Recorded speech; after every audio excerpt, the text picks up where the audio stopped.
కొండంత కూనిరాగం తీసి కూనీ చేసింది కాంగ్రెస్ పార్టీ.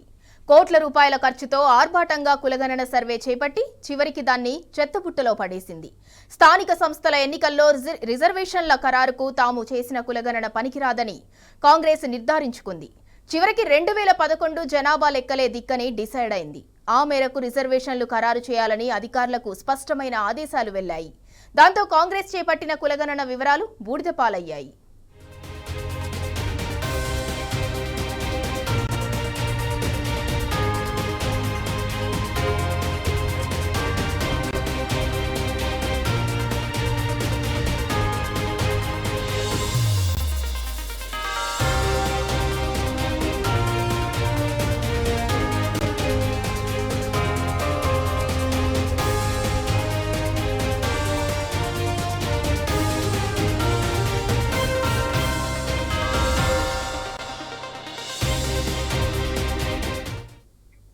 ఇక ఇదే అంశానికి సంబంధించి మరింత సమాచారం మా ఇన్పుట్ ఎడిటర్ సూరజ్ అందిస్తారు. సూరజ్, గత బీఆర్ఎస్ ప్రభుత్వం చేపట్టిన సకల జనుల సర్వే గణాంకాలు ఉన్నప్పటికీ హెచ్చులకు పోయి కాంగ్రెస్ కులగణనను చేపట్టింది. ఇప్పుడు ఆ కులగణన కూడా సరిపోదు అని చెప్పి మళ్ళీ 2011 గణాంకాలను తీసుకుంటుంది.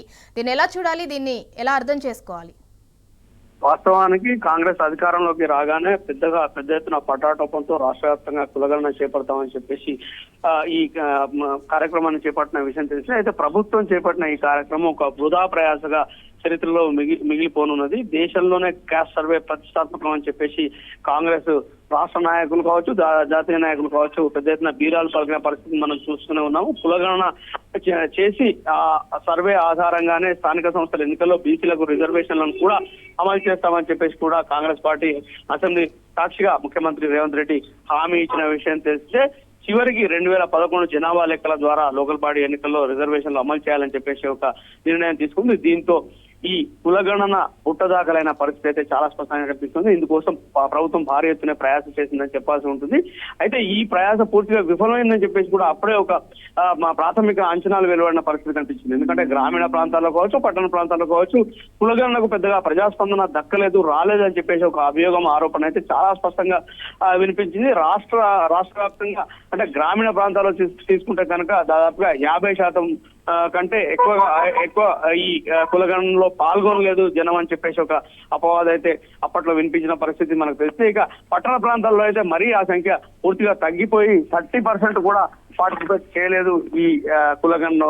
రాష్ట్ర వ్యాప్తంగా నిర్వహించిన కులగణనలో పట్టణ ప్రాంతాల్లో మరీ జిహెచ్ఎంసీ ప్రాంతాల్లోనైతే 20% మించి జనం ఈ సర్వేలో పాల్గొనలేదని చెప్పేసి కూడా అప్పట్లోనే వాదనలు వినిపించిన విషయం తెలిస్తే, ఈ సర్వే ఆధారంగానే బీసీలకు స్థానిక సంస్థల ఎన్నికల్లో రిజర్వేషన్లు ఖరారు చేస్తామని చెప్పేసి కూడా ప్రభుత్వం ముఖ్యమంత్రి రేవంత్ రెడ్డి ప్రకటించిన విషయం కూడా తెలిస్తే, ఇందుకోసం ఒక డెడికేటెడ్ కమిషన్ ఏర్పాటు చేయడము, పెద్ద ఎత్తున హంగామా చేయడం జరిగింది. అయితే వాస్తవానికి చూసుకుంటే కనుక కేంద్ర ప్రభుత్వ చట్టాల ప్రకారము ఈ కులగణన లాంటి సర్వేలు కావచ్చు లేదా జనాభా లెక్కలు నిర్వహించే అధికారం రాష్ట్రాలకు లేదు.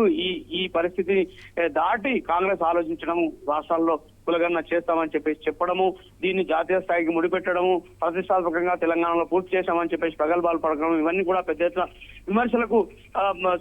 విమర్శలకు దారితీసిన విషయం తెలిస్తే, ఈ నేపథ్యంలో ఇవాళ తాజాగా ప్రభుత్వం తీసుకున్న నిర్ణయం వల్ల పూర్తిగా ఈ కులగణన అటకెక్కిపోయిందని చెప్పేసి కూడా చాలా స్పష్టంగా అర్థమవుతుంది. 2011 జనాభా లెక్కల ఆధారంగా స్థానిక సంస్థల రిజర్వేషన్లను ఖరారు చేయాలని చెప్పేసి కూడా ప్రభుత్వ పెద్దలు నిర్ణయించారు. ఈ మేరకు అధికారులకు స్పష్టమైన సూచనలు జారీ చేయడం జరిగింది. ఈ నెల 23 నాటికి రిజర్వేషన్ల ప్రక్రియను పూర్తి చేయాలని చెప్పేసి నిన్న జరిగిన ఒక సమీక్షా సమావేశంలో ప్రభుత్వ ప్రధాన కార్యదర్శి స్పష్టమైన ఆదేశాలు జారీ చేశారు. 100 కోట్లు ఖర్చు పెట్టి చేసిన కులగణన దీంతో బూడిదలో పోసిన పన్నీర్ లాగా మారిపోయిందని చెప్పేసి చెప్పాల్సి ఉంటుంది. స్థానిక సంస్థల ఎన్నికల నిర్వహణ కోసం డిప్యూటీసీ, ZP chairperson, MPTC, MPP, sarpanch, ward సభ్యుల రిజర్వేషన్ల ప్రక్రియ ఖరారు చేయాలని అన్ని జిల్లాల కలెక్టర్లకు సిఎస్ నుంచి ఆదేశాలు వెళ్లడం జరిగింది. కలెక్టర్లు, స్థానిక సంస్థల అదనపు కలెక్టర్లు, జడ్పీల సిఇఓలు, జిల్లా పంచాయతీ అధికారులతో వీడియో కాన్ఫరెన్స్ నిర్వహించిన సందర్భంగా ప్రభుత్వ ప్రధాన కార్యదర్శి స్పష్టమైన ఆదేశాలు జారీ చేశారు. ఈ నేపథ్యంలో జరగనున్న ఎన్నికలకు సన్నద్ధం కావాలని చెప్పేసి బీసీలకు కులగణన సర్వే ద్వారా 42%, ఎస్సీ/ఎస్టీలకు 2011 జనాభా లెక్కల ప్రకారం రిజర్వేషన్ ఖరారు చేయాలని, రిజర్వేషన్ల ఖరారు వివరాలను బయటకు వెల్లడించరాదు, పూర్తిగా గోప్యంగా ఉంచాలని చెప్పేసి కూడా ఈ సందర్భంగా ప్రభుత్వ ప్రధాన కార్యదర్శి రామకృష్ణారావు అన్ని జిల్లాల కలెక్టర్లకు స్పష్టమైన ఆదేశాలు జారీ చేయడం జరిగింది. ఈ నేపథ్యంలో కులగణన పూర్తిగా బూడిదలో పోసిన పన్నీర్ అయ్యిందనే ఒక అభియోగం అయితే చాలా స్పష్టంగా వ్యక్తమవుతుంది. Right, thank you Suraj.